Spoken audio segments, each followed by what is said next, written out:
Got your Mega Mac guys here on Birds 365. John McMullen Jody McDonald. And as he takes a sip to refresh himself to be ready to talk football with us, is all-time great Eagles wide receiver and Eagles color analyst, Mike Quick. Mike, during your offseason, you took some time to go abroad. How was your trip across the pond? It was outstanding, guys.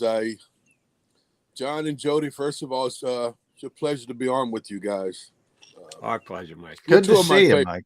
You're two of my favorites. And that trip was really a bucket list kind of experience for me because being a guy who's just a golf fanatic, I got a chance to finally go to the old course at St. Andrews and experience that, and it was a lot of fun. Wow. How difficult was it? That's what I want to know. But everything's difficult for me on the course, Mike. So. Yeah, well, it was difficult. But it was kind of what I expected. You know, the conditions there are usually different from here with the winds and the weather. But we lucked out. It wasn't real bad weather. And so we had a real nice time. Yeah. Nice. OTAs, while you're enjoying yourself, the Eagles were back on the field, at least for a little bit. We know Nick and how he runs things. But, he deserves the benefit of the doubt, by the way, Mike. But I guess we'll start at receiver for obvious reasons. Eagles fans are really interested in the third receiver spot. I kind of look at it differently, and I want to pick your brain about it. They brought in Olamide Zaccheaus, who's 5'8", looks like a natural slot receiver. Quez can run by anybody, but to me, he looks like more of an outside receiver. I think it's going to be more game plan based this year because Devonta and AJ, they can move, but they can play everywhere. That's the luxury. You can move them in the slot, and you can have Quez Watkins outside. Am I delving too deep into this, or is it just going to be a wide receiver 3, or is it going to be more piecemeal? John, I just believe that any of these guys at the position can play outside if you want them to. They can play inside if you want them to. I'm not one who will box a guy into an outside or an inside guy. I believe that if you're a real pro at the position, you can play outside or inside. Now, there are some limitations when you get to a guy's size. If he doesn't have the ability to win at the line of scrimmage, he may not be a guy that you want on the outside. You may want to put a guy like that in the slot. But I think when you can play the position, you can play outside, you can play inside. I remember when Justin Jefferson was coming out, and many people said that he was a slot receiver, and I'm screaming, no. You could put this guy anywhere on the field, and he's going to produce. And I just say that about most receivers. On the flip side of that, coverage of wide receivers, outside, inside, quote-unquote slot corners. Some people believe that guys are just flat out better at it. You were a guy who moved inside and outside. You probably caught different guys who covered you. Right. Were there guys who were just better at covering the slot? I know there were guys who were just better at covering outside, but the flexibility you're looking for out of receivers, I'm sure you're looking for the same from your D-backs. Is it more specialized on a defensive side in your mind? So I believe that's true. I think for a slot corner, you want a guy who has cat quickness and changes directions very quickly, can play in a lot of traffic. But he's generally a guy who doesn't have long speed.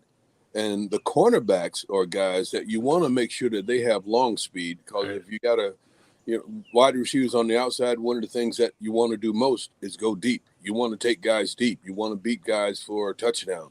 And with that, you have to have the long speed. And if you're a cornerback that just has the quickness, you don't have the long speed, the outside is really not the place for you. You're going to end up running behind guys, and that's the last place you want to be if you're a cornerback. So there are certain skill sets for all the positions, but it's hard for me to say that a guy is only a slot receiver. That's pretty tough for me. Now, Mike, you were very good, obviously. You were a tremendous receiver. I don't want to bring up bad memories for you, but AJ finally broke your record. It stood for so long in this Come era. on, John. We It's just getting started. amazing. By the way, it's amazing how long it stood. You deserve a ton of credit for that. But what I'm getting to, Mike, is you were so good. I've heard this before. Like you think about baseball managers, backup catchers, they always say backup quarterbacks make good coaches. And you say you don't like to limit guys to slot receivers. It was you were so good. In other words, maybe things were easier for you. Maybe things are easier for AJ, Devonta, who are tremendous receivers, than more role player type receivers. Do you have to guard against that? Because you need role players when you're building a roster. Sure, you absolutely need role players, but I think roles can change. I don't think you have to be like stuck into that role, that box that many times people want to put you in as a role player. And I think we've seen that over the years. When Ted Marchibroda came to Philadelphia, in my second or third year, I played in the slot a lot. I was not a slot receiver. I was an outside receiver, but I played in the slot a lot. And I probably learned more football playing in the slot. I became better at understanding the coverages and the movements of the guys inside, the linebackers and the safety, the way they interchanged. And it just made me a better football player. I was primarily an outside guy, but I spent a lot of time in the slot, and I became that motion guy as well. When they tried to get me away from defenders, when they were trying to double team me all the time, they would put me in a position where I'm motioning and moving, similar to what I believe that they're going to do a lot more going forward with Devonta Smith. I think that's going to be important. Interesting. I don't want to stay in the role player area. Zach Pascal played a role for the Philadelphia Eagles last year. It wasn't a major role, but it was a role, and it was one that the coach truly appreciated. That's why they went out and got him, brought him in here, and used him the way that they did, and he was very effective at it. He was very good at blocking wide receiver, and the couple of times that they'd fake and actually let him go out and get open in the pass, he'd catch the ball, and I think they will miss Zach Pascal.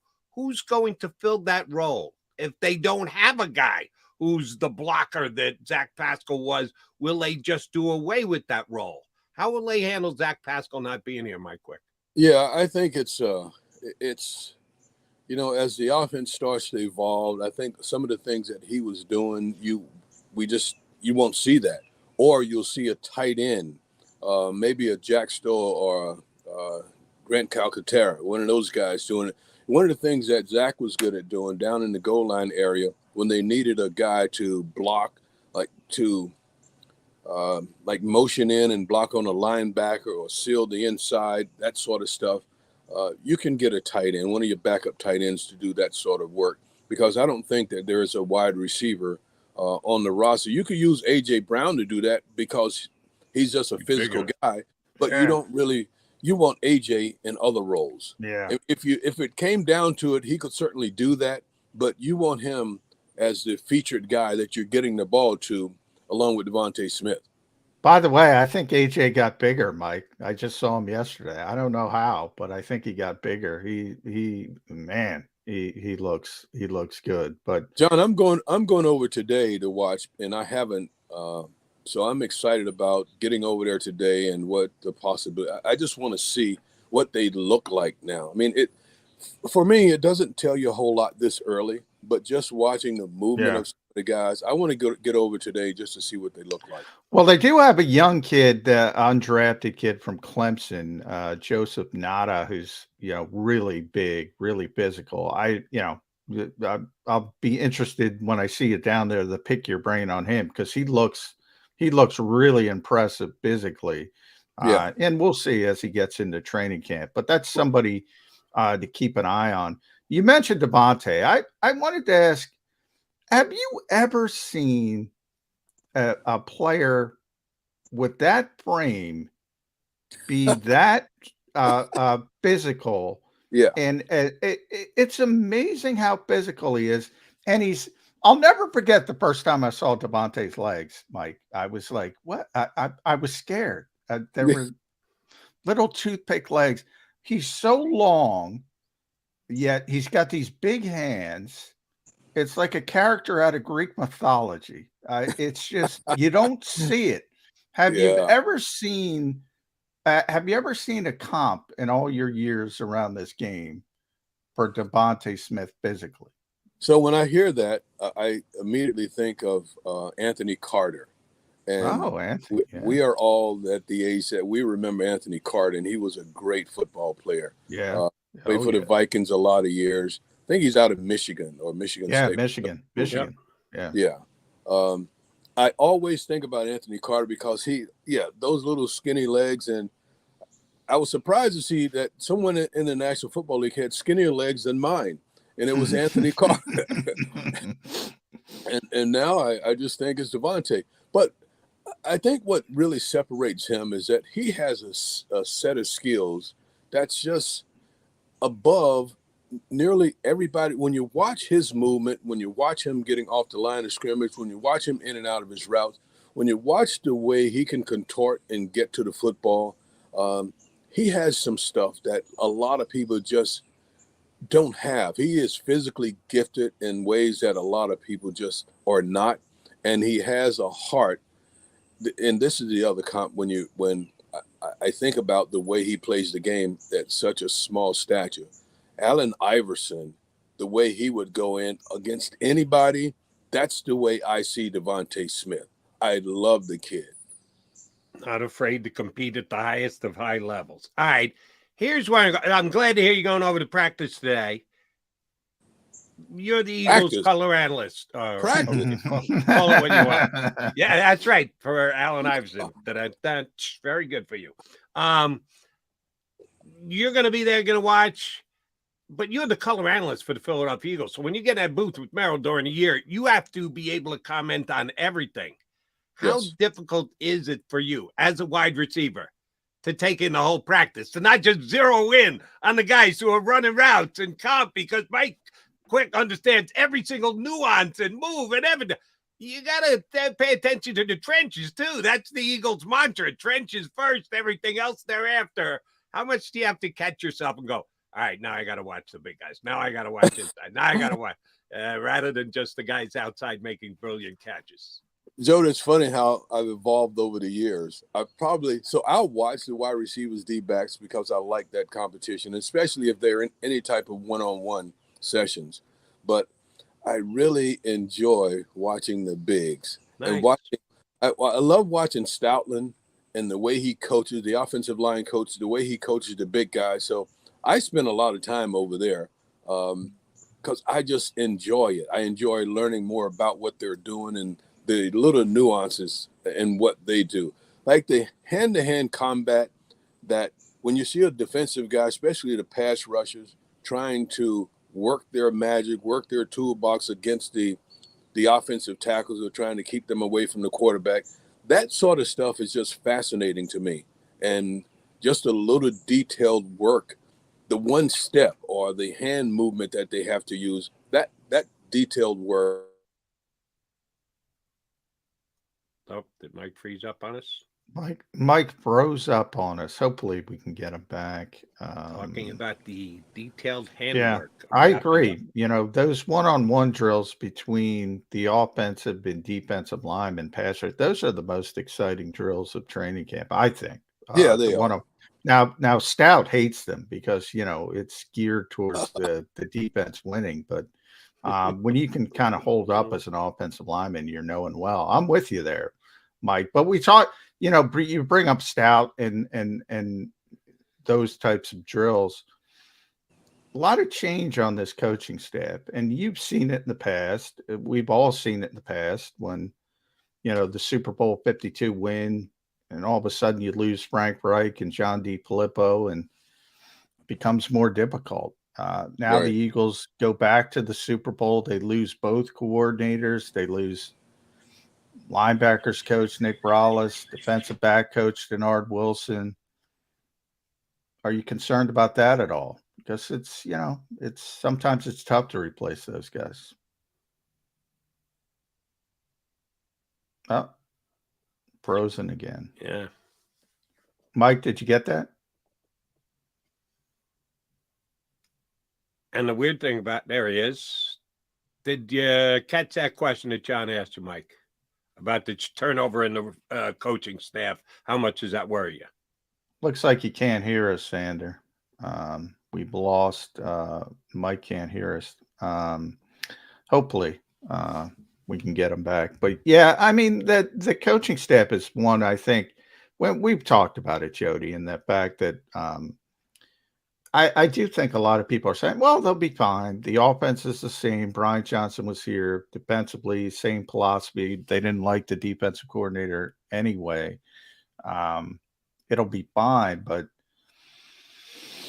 I don't know. Is it going to be fine? Especially on the defensive side of the ball, because not only did you lose Jonathan Gannon, you also lost Nick Rallis, who, say what you want, but this team interviewed him to be a defensive coordinator. This team really thought he was going to be a defensive coordinator some point down the road.